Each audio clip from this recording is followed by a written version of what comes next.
Salam alaikum Shabab, c'est Abdelkader General House, bienvenue sur Radio Bordel, la radio qui déchire les amis. Aujourd'hui en exclusivité, l'interview numéro 2, Majid Benadou, le directeur de l'académie de la Trinité les amis. Salam alaikum frérot. Bonjour. Ça va la famille? Alaikum salam. Ça va? Kader, ça fait longtemps frère hein? Vraiment longtemps, on a disparu des stades. Hein. Ah ben quand j'ai entendu que tu as récupéré la Trinité et que tu as fait une académie, je suis venu à fond. Ouais. Parce que mon ami, tu le sais, ça me tient à cœur. Je sais. Ben, on va t'expliquer le projet, j'espère que ça va te plaire. Marhaba. Veuillez vous s'assire, monsieur, s'il vous plaît. C'est ma place là. Ça, c'est votre place. Veuillez vous s'assire. Avec plaisir. Bismillah. Oh frérot, le cadre, il n'a pas changé. Il m'a grave manqué le cadre de la Trinité. Pour faire une académie, il n'y a pas mieux. C'est magnifique ici. On est au calme. Il y a les chevaux, les poules, il y a même des lamas et le terrain, il est magnifique. Franchement... Ça fait 8 ans que je suis pas monté là. 8 ans. Ben moi, ça faisait 7 ans que j'étais parti au Maroc et bon, franchement, le terrain, il m'a manqué ici. 8 ans, quand j'ai entendu que tu étais revenu, je suis monté te voir. T'as vu comment, il y a 8 ans, il était comment le club? Magnifique. Et là, aujourd'hui... Ben frère, t'es là pour ça. On a récupéré des ruines. On essaye, on s'y met. Heureusement que je ne suis pas seul. Il y a Najim Abdelkader, le président, qui met beaucoup du sien. On a une grosse équipe là. On a récupéré des anciens. José D'Angelo, il est revenu nous rejoindre. On a Michel Figasso dans le bureau. À l'époque quand j'étais... C'est lui qui nous a fait venir à la Trinité quand on était petits. Il est revenu. Bon, il a un petit peu des soucis de santé, mais il vient nous donner un coup de main. Donc ça fait du bien de voir tous les anciens là qui sont là, qui reviennent, qui essayent de remonter le club. Et on va faire le maximum pour... Même moi je suis revenu. Je sais, j'ai appris la nouvelle. Félicitations. Ça me fait plaisir. Bienvenue parmi nous. Bienvenue. On est content. 13 ans, avec un grand plaisir. Moi on m'a proposé les 13 ans, je le fais avec plaisir. Des jeunes comme ça, innocents, je me la régale. On va se la régaler. Ouais, j'en doute pas, c'est pour ça que nous on est là. On a un gros projet avec l'académie. On a fait venir Youssef Salimi. Et on a avec nous Aziz Tafer aussi, un ancien professionnel d'ailleurs qui était avec nous en CFA ici. Je salue fortement. Seb Toeska, il y a Mohamed Benamara, ça c'est le staff de l'académie. Puis après on a des entraîneurs très compétents pour les catégories de jeunes, mais on commence doucement. Doucement et sûrement. Voilà, Première question, est-ce que tu peux nous résumer ta carrière de football? Ouais, moi comme tous les jeunes d'en bas, là, de chez nous, de l'Ariane, on a commencé à la JCN avec Roland, Michel, tu étais là avec nous. Je sais, je me rappelle. Les estafettes, les matchs. On joue sur la terre. Puis après je suis venu là ici avec José D'Angelo justement, de Pupi jusqu'à Cadet. Après je suis parti à Saint-Sylvestre pour jouer en Cadet League. Après j'ai fini au Cavigal. Après, j'ai joué à la JCN à 18 ans en senior, avec notre équipe, avec mes frères et tout à la JCN. C'était magnifique, avec Moro et tout. Après, j'ai signé à Valoris en National 2. Et j'ai été repéré dans un stage... Je me rappelle, tu avais signé à Valoris. Et de Valoris, après, j'ai intégré Nice. Roger Ricor, il m'a récupéré à Valoris. On venait de voir au stade sur le petit coin. Avec Jamel Moustique, on venait. Et après, j'ai signé à Nice. Je suis resté 6 ans, j'ai été prêté une année à Grenoble. Et malheureusement, comme ça arrive, je me suis blessé. On m'a retiré ma licence et j'ai arrêté à 26 ans ma carrière. Ta carrière de football, tu l'as arrêtée à 26 ans. Ça fait mal? Bien sûr, mais bon, c'est la vie. Tu veux faire quoi? C'est comme ça. On ne peut rien faire. C'est une grave blessure. On m'a retiré la licence. Il faut redémarrer une autre vie après. C'est tout. On ne peut pas s'apitoyer sur son sort. Comment t'es venue l'idée d'ouvrir une académie de foot à la Trinité? En fait, j'ai rejoint Youssef en 2008, quand on était en CFA ici. Et Youssef m'a proposé de venir le rejoindre. Ils allaient monter une académie Jean-Marc Guillou au Maroc. Donc je suis parti avec lui. On a fait le recrutement. On a travaillé pendant 1 an. Puis après, il y a eu des problèmes avec l'académie Jean-Marc Guillou au Maroc. Donc il n'a pas pu continuer. Mais comme nous, on avait déjà commencé le projet. Donc, ça faisait combien de temps que tu étais... Avant que les problèmes arrivent, vous êtes resté combien de temps avec les jeunes? On est resté 1 an et demi avec ces jeunes. 1 an et demi à travailler avec eux? À travailler avec eux. Puis après, on a eu des problèmes avec le Maroc. Ils ne nous ont pas laissé travailler, je ne sais pas pourquoi. Ils en voulaient, je ne sais pas ce qui s'est passé. Et donc, on a récupéré les 16 gamins et on est parti au club de Tétouan. Et on est resté là-bas. Youssef, il est resté pendant 7 ans. Et moi, je suis resté avec lui là-bas. Je faisais des allers-retours. Je suis resté 3 ans. Puis après, j'ai arrêté. Je faisais des allers-retours parce que la ville de Tétouan ne me convenait pas trop pour vivre. Donc, j'ai préféré retourner à Agadir. Tu es retourné à Agadir? Et après? Et après, après, à Agadir, je suis revenu en France ici. Tu es revenu en France? Voilà. Mais Youssef, il a continué son projet au Maroc. D'ailleurs, qui s'est bien terminé. Sur 12 gamins, sur 16 gamins, on en a eu 12 qui ont été professionnels ou qui sont... Sur 16 gamins, tu en as eu 12 qui ont signé professionnels? Il y en a eu 9 qui sont professionnels, ouais. Et là, il y en a 3 qui sont stagiaires pro, qui sont au Waraja de Casablanca avec, toujours avec des nouvelles les d'eux? espoirs. Tu les suis toujours? Ouais, toujours. On reçoit des vidéos, des matchs. Tu es toujours en et contact tout. avec eux? Toujours, ben ouais, l'académie, c'est une famille en fait, hein, que tu restes longtemps avec les gamins, tu les prends petits, et donc tu es obligé. Pourquoi la Trinité? À ton avis, c'est là, Kader, t'es sérieux? Pourquoi la Trinité? Je vais le faire où? D'abord, le travail de l'académie, on ne peut pas le faire dans un autre club. Parce qu'il faut avoir de la patience. Si tu n'as pas la patience pour ouvrir une académie, tu ne peux pas. Parce que nous, on est capable de rester 1 an sur des passes. Ouais. Mais si je vais proposer l'académie à un club, et au bout d'1 an, ils vont m'envoyer en l'air. Ils vont me dire, ça fait 1 an que tu fais des passes. Alors que nous, on est là, il n'y a personne qui... Ils ne connaissent pas le projet, en fait, ils ne connaissent pas la philosophie. C'est un travail qui est très très long et qui met au moins 2 ans pour voir les résultats. Et à la Trinité, tu as réussi à le faire ici? Oui, à la Trinité, j'en ai parlé avec le président, on a parlé avec le bureau du club, je leur ai expliqué le projet. Et puis voilà, ils sont conscients que ça va prendre du temps pour démarrer. Mais voilà, ça démarre bien. On est content. Quels sont les critères pour les joueurs pour intégrer ton académie? Honnêtement, ouais. dans les autres académies, et le recrutement, il est hyper important. La sélection, elle est drastique. Ça veut dire, et au Maroc, on est resté plus de 6 mois pour faire les détections. On a tourné dans tout le Maroc. On a vu plus de 5000 gamins. C'était difficile pour convaincre les parents? Non, parce qu'en Afrique, c'est pas comme en Europe, c'est différent. Tu leur ouvres une opportunité d'intégrer le monde professionnel. Et en plus, dans les académies en Afrique, les enfants, ils sont pris en charge. Ouais. Donc, tu vois, pour les parents, c'est facile. Voilà, c'est facile. Dans la rue, ils préfèrent voir leur fils jouer au football. Ouais, mais on n'a pas eu que des enfants de la rue. Hein. Non, on a eu des enfants de bonne famille et tout ça. Mais tu es d'accord avec moi qu'il y a beaucoup de prodiges dans la rue?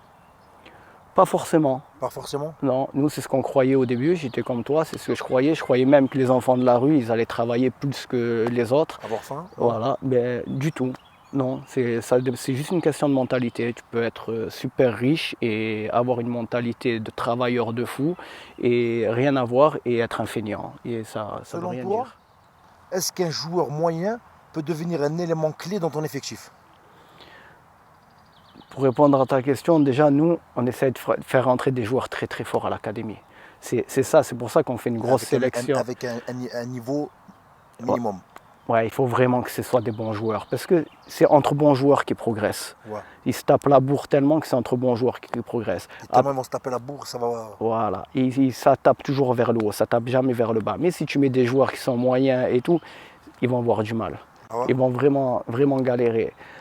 Après, si le niveau, il n'y a pas trop d'écart dans le niveau, ouais. Au final, c'est le joueur qui va travailler le plus. Ce n'est pas celui qui est rentré. On a des joueurs qui sont très très forts chez nous, jeunes. Ce n'est pas forcément eux qui vont réussir. Mais on a des joueurs qui travaillent. Mais on a vraiment des joueurs qui travaillent dans cette académie. Et je ne pensais pas qu'en France, on allait avoir des joueurs qui travaillent autant. Et penses-tu que tu trouveras des futurs prodiges qui évolueront dans le football français? De répondre à ta question, parce que bon, les prodiges, à Mbappé, il y en a un tous les 50 ans, hein. Zidane, il y en a un tous les 50 ans. Ouais. Donc si on arrive à en trouver un, ben, on serait bien content. Et si on arrive à trouver déjà des bons joueurs de foot, nous, on sera très contents. Et comment ça se passe le début de saison avec ton équipe? Ben, en fait, je suis très très satisfait du recrutement qu'on a fait. On a recruté 16 joueurs. Franchement, on a eu du mal à recruter dans les autres clubs. J'ai cherché à droite, à gauche, des petits et tout. J'ai vraiment eu du mal pour des petits de 8 ans à 10 ans à recruter des joueurs. Bon, c'est normal, ils ne connaissent pas le projet, ils ne connaissent pas c'est quoi les académies Guillaume, ils ne connaissent pas la philosophie. Les parents, ils sont sceptiques. Voilà, les parents, ils sont hésitants et tout. Mais au club, on avait des très bonnes équipes de jeunes. On a un entraîneur, Redouane. Comme tu as dit, on avait. Voilà. On a Redouane et Saïd qui a fait du super travail avec les gamins. On a Seb Toueska qui a fait du super gamin. Donc, avec Youssef, voilà, ils ont une belle génération. avec Mohamed Ben Amara, donc avec Youssef, on a vu ça, on a vu les gamins, mais on a dit on va commencer avec eux. Et les parents, ils ont adhéré de suite. Voilà. Et vraiment, je tiens à remercier les parents qui vraiment, ils ont cru en nous dès le départ. Ils nous ont laissé travailler. Maintenant, ça va faire bientôt 4 mois qu'on travaille. Et voilà, je pense qu'ils sont satisfaits du travail qu'on fait avec leurs gamins, l'évolution qu'ils ont eue en 4 mois. Et j'espère qu'on va encore recruter d'autres gamins. Encore 4, il nous en faudrait. Parce que les amis, je les ai vus jouer cette semaine. 8 ans, ils sont meilleurs que moi. Ils sont combien de fois ils s'entraînent les joueurs par semaine? 6 fois. 6 fois par semaine? 6 fois. Mais c'est des entraînements, mais c'est des entraînements, c'est pas des entraînements où pendant 1h30 on cogne dedans et tout. C'est des entraînements, il y a 1 heure de technique dans les entraînements. Hein. T'as vraiment 1 heure où ils sont cool et tu as une demi-heure où ils jouent. C'est des séquences de 8-10 minutes, hein. C'est coupé et stop, on n'est pas des fous. Hein. Et la question, pourquoi pieds nus? Pourquoi pieds nus? Ben, en fait, Parce qu'en fait, les gens, ils veulent comprendre pourquoi les jeunes s'entraînent pieds nus. En fait, c'est une première en France. Hein. En fait, c'est Monsieur Guillot, parce que lui, c'est un monsieur. Lui, c'est un monsieur. Big respect à monsieur. Voilà, il est là-haut, il est vraiment là-haut, hein, dans tout ce qui est formation. Là, moi, j'ai eu la chance de le côtoyer au Maroc et de parler avec lui longuement du football. Et lui, non. Il est bon. Non, c'est pas la peine de parler. Tu peux pas. Lui, il est dans le futur, là. Ouais, non, lui, c'est. Et on lui a posé la question, justement, il nous a expliqué pourquoi pieds nus. En fait, quand il a ouvert sa première académie en Côte d'Ivoire, là-bas, il n'avait pas assez d'argent pour acheter des chaussures. Il n'avait que 7 paires de chaussures et il avait un effectif de 14 académiciens. Donc, une semaine, c'était les 7 joueurs qui avaient les chaussures, une semaine, c'était 7 autres. Système D. Voilà. Et donc, il s'est rendu compte qu'à chaque fois, l'équipe qui avait les chaussures, elle perdait. Et quand il passait dans les circuits, les pieds nus, ça allait plus vite, la fluidité, tout ça. Et puis, au final, il s'est rendu compte que pieds nus, les enfants, ils touchaient vraiment, vraiment mieux le ballon. Et après, quand tu mets les chaussures, il y a vraiment une grosse différence. Et après, il a été encore plus loin. Il en a fait les chaussures une récompense. Ça veut dire tout le monde pieds nus. Et il faut arriver au 3e degré, il faut réussir le 3e degré de jonglage pour avoir les chaussures. Et ceux qui avaient les chaussures, ça veut dire vraiment, à l'académie, ils étaient en place. Et pour avoir le 3e degré de jonglage, et c'est 5 ans, hein, minimum c'est 5 ans pour réussir à avoir le 3e degré de jonglage. Donc voilà pourquoi pieds nus. Et quels sont tes objectifs professionnels à la Trinité? Nous, on n'a aucun objectif à atteindre. Nous, la seule chose qu'on a, c'est voilà, donner une bonne éducation aux enfants, que ce soit des vrais joueurs de foot. Nous, tout ce qu'on cherche, on cherche la perfection dans tout ce qu'ils font. Ça veut dire la passe, le contrôle, la technique, que ce soit la perfection. Et puis qu'ils aient des bases vraiment solides pour intégrer les centres de formation. Parce que nous, là, ici, le projet, c'est faire de la préformation. Ça veut dire, nous, on les prend jeunes, pour à 15 ans, 16 ans, les faire intégrer dans les centres de formation. En Europe. En Europe ou à Nice. Moi, j'aimerais bien à Nice, ils sont à côté. Monaco, ils sont à côté. Voilà, nous, on travaille pour que tous nos jeunes ils puissent intégrer les centres de formation. Mais dans de bonnes conditions, parce qu'ils auront le bagage nécessaire pour pouvoir... Les conditions, c'est toi qui les gères. Ouais, après, il faudra voir avec les clubs. Mais bon, c'est sûr qu'on ne les laissera pas dans la nature comme ça. Nous, on a l'habitude de suivre nos joueurs. Tu suis les joueurs. De suivre de 8 ans. Voilà, nous, on va les suivre jusqu'au bout. Jusqu'au bout. Tant qu'ils voudront de nous, on va tout faire pour les suivre. Avec tous les bagages que tu vas leur apporter, crois-moi, ils ne vont pas te lâcher. Voilà, et il y a des gens derrière nous qui vont s'occuper de leur carrière. On n'est pas tout seul, on n'est pas venu faire une académie tout seul. Ah ben c'est bien, alhamdoulilah. J'espère que ça marche ton projet à Trinité. Hein, on va faire en sorte que le projet prenne de l'ampleur. Oui, mais de toute façon, nous, on a nos joueurs, nous, on est tranquille, nous, on est dans notre coin, regarde, on est là, ici, nous, on veut critiquer personne, on veut embêter personne, on est là, on travaille. Dans 2 ans, les petits feront les championnats, on fera des matchs amicaux, mais il n'y a rien d'extraordinaire, hein. C'est juste 16 gamins qu'on va entraîner, qui vont jouer, et voilà, il y aura un soutien scolaire ici. Il y a 16 gamins, et tu en as combien pour l'instant? On en a 16, on essaye d'en avoir 20. Il en manque 4. Il en manque 4. 4, quel âge? Dès 10 ans plutôt, dès 10 ans. 2010, ouais, dès 2010-2011, ça serait bien. Ouais, c'est bien, c'est bien. Franchement, ça fait plaisir de voir quelqu'un qui s'occupe des jeunes comme ça, un éducateur. C'est Oui, toujours après, bénéfique ap- pour eux. Après, l'objectif dans le club de la Trinité qu'on a, c'est d'avoir que des équipes d'académiciens. Ça veut dire tous les 1 an ou 2 ans, on va rentrer à chaque fois une promo. Ça veut dire, là, on est déjà en train de préparer la promo 2014-2015. La prochaine promo. Voilà, peut-être on va les rentrer l'année prochaine ou dans 2 ans. Ouais. Ouais, et ainsi de suite. Tous les 2 ans, on rentre une promo. Une promo, ouais. Et pour qu'au club de la Trinité, tu vois, ça suive. Ça suit, là, Voilà. ça fait l'ascenseur. Ouais. Voilà. Le projet, c'est ça du club. Ah ben, ça fait plaisir. Franchement, Magid, ça m'a fait plaisir de te faire l'interview. Avant de nous quitter, j'ai envie de te faire un petit jeu quiz. Avec Un plaisir. petit quiz. Oui, on est là. Allez, on le fait. Première question. Quel club détient le record de victoires de Coupe de France? L'Olympique de Marseille, le Paris Saint-Germain ou les Girondins de Bordeaux? Je pense le Paris Saint-Germain. Bonne réponse. Hey, wow. C'était pas dur, hein? C'est beau. Qui a inscrit le 1000e but de l'équipe de France? Antoine Griezmann, Zizou ou Emmanuel Petit? Emmanuel Petit. Hey, Hey. 2 sur 2. Hey. Ah, rigole pas là. Eh, non. Qui a dit il n'y a rien au-dessus de l'équipe de France? Zizou, Noël Le Graët ou Didier Deschamps? Là, celle-là, je ne l'ai pas lu. Yeah. Là, tu m'as eu. Ouais, je vais essayer Didier Deschamps. Yeah. Comme quoi, la chance, ça marche. Combien de buts Michel Platini a-t-il inscrit lors de l'Euro 1980? Facile. 1984. Facile. Vas-y. 9. Oh.